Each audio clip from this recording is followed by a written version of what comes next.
संपूर्णा नाम की एक औरत अपनी छोटी सी बच्ची के साथ मिलकर रहा करती थी। वो बहुत गरीब थी। किसी हादसे में संपूर्णा का पति मर जाता है और तब से वो अकेली हो जाती है। उसके पास एक छोटी सी बच्ची थी, जिसकी वजह से उसको कोई ना कोई काम करने की जरूरत थी। जो कोई भी छोटा बड़ा काम मिलता, संपूर्णा किया करती थी। धीरे धीरे उनकी जिंदगी ऐसे ही बदलती गई। उनकी गरीबी और बढ़ती गई, क्योंकि उस गांव में अब संपूर्णा को काम देने वाला भी कोई नहीं था, जिससे उनके घर में खाने के लिए खाना या रोटी नहीं होती थी।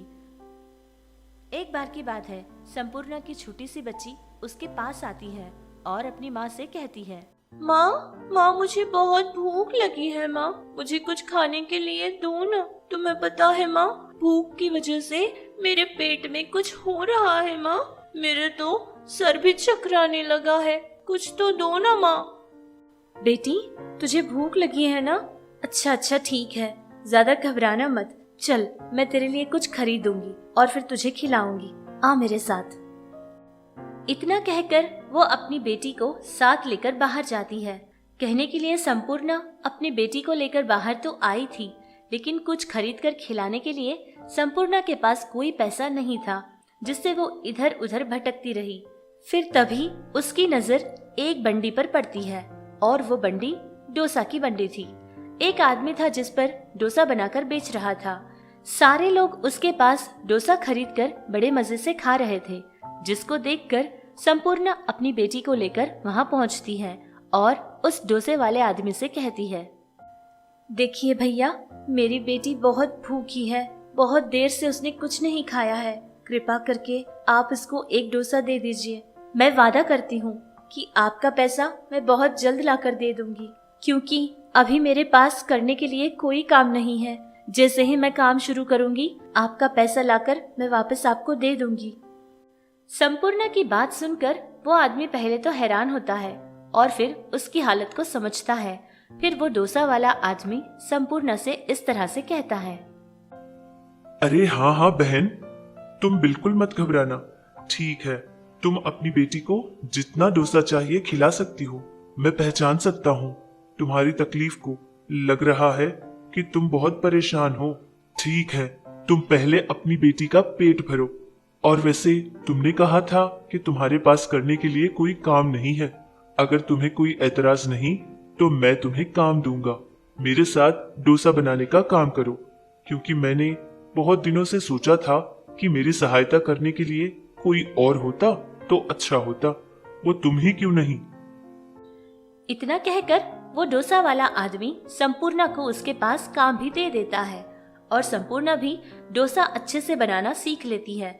रोजाना सुबह से लेकर शाम तक उसके पास काम करती और फिर अपनी कमाई का पैसा लेकर घर वापस चली जाती थी। इस तरह उनके घर की परेशानी तो बहुत कम दिनों में ही खत्म हो गई थी। अब दोनों माँ बेटी पेट भर के खाने लगे। ऐसे ही कुछ समय गुजर गया था। अब डोसा वाले ने सोचा कि वो एक अच्छी सी होटल लगा लेगा। इतना सोचने के बाद वो अपनी एक होटल भी बना लेता है और फिर संपूर्णा से कहता है कि तुम मेरी बहन जैसी हो। तुमने मेरी बहुत सहायता की थी, जिससे मैंने ये सोचा कि मैं तो अपना होटल बना लिया है, लेकिन तुम ये बंडी अपने साथ रख लो और इस पर खुद का काम करो।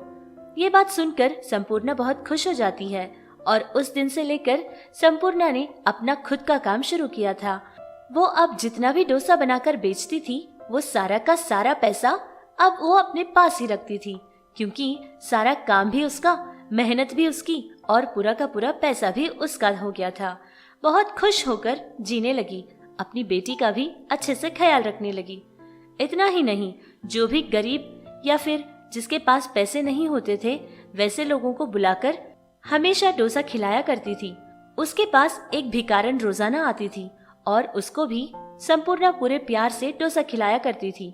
एक बार की बात है, वो भिखारन एक बार उसके पास जाती है और संपूर्णा से कहती है, देखो बेटी संपूर्णा, मैं तुम्हें ये जादुई बर्तन देना चाहती हूँ। ये कोई ऐसा वैसा बर्तन नहीं है। इसमें तुम डोसा बनाने का आटा जैसे ही डालोगी, वो जादुई आटा बन जाएगा। और एक बात और बेटी, इसका आटा कभी खत्म नहीं होगा। इसमें आटा आता ही रहेगा जब तक तुम डोसा बनाती रहोगी। आज से तुम्हारी सारी परेशानी और तुम्हारा सारा बुरा वक्त खत्म हुआ। आज के बाद तुम बहुत खुश रहोगी बेटी, और तुम्हारी ये डोसा की बंडी सारे लोगों से हमेशा भरी पड़ी रहेगी। इतनी बात सुनकर संपूर्णा चौंक जाती है और फिर बाद में बहुत ज्यादा खुश होती है। उसके बाद से संपूर्णा हर रोज उसी जादुई बर्तन के आटे से डोसा बनाया करती थी। काम उसका बहुत ही जल्दी जल्दी हुआ करता था और उसका बनाया डोसा भी बहुत ही ज्यादा स्वादिष्ट होता था।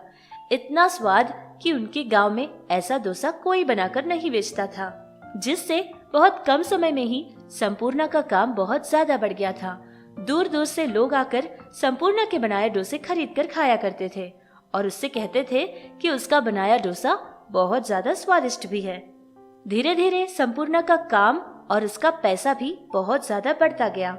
उसने बहुत सारा पैसा कमा लिया था, जिससे अब संपूर्णा की जिंदगी में कोई परेशानी नहीं थी। ये सब कुछ देख रही उसके पड़ोस में रहने वाली लक्ष्मी नाम की एक औरत बहुत ही ज्यादा जलती थी। उसके मन में ये सवाल पैदा होने लगा कि आखिर इसकी जिंदगी में ऐसा कौन सा जादू हो गया है जिससे इसकी जिंदगी पूरी तरह से बदल गई है। एक बार की बात है कि लक्ष्मी संपूर्णा के पास पहुंचती है और बात जानने की पूरी कोशिश करती है। अरे ओ संपूर्णा, आखिर बात क्या है? गांव में सारे लोग बस तेरे ही डोसा की तारीफ कर रहे हैं। ऐसा तू क्या मिलाती है जिससे लोग तेरा डोसा खाने के लिए पागल बने जा रहे हैं? मुझे भी तो बता कि आखिर इसका राज क्या है। यही सवाल लक्ष्मी बार बार किए जा रही थी, जिसको लेकर अब संपूर्णा को समझ आ गया था कि जब तक मैं इसका जवाब नहीं दूंगी तब तक लक्ष्मी पूछती ही रहेगी। बेचारी भोली सी संपूर्णा उसको सारी बात बता देती है कि उसके साथ क्या हुआ था। सारी बात जानने के बाद अब लक्ष्मी के मन में लालच पैदा हो गया था। उसने सोचा कि वो जादुई बर्तन वो किसी भी तरह चुरा कर रहेगी। ऐसे ही रात होने का इंतजार करने लगी।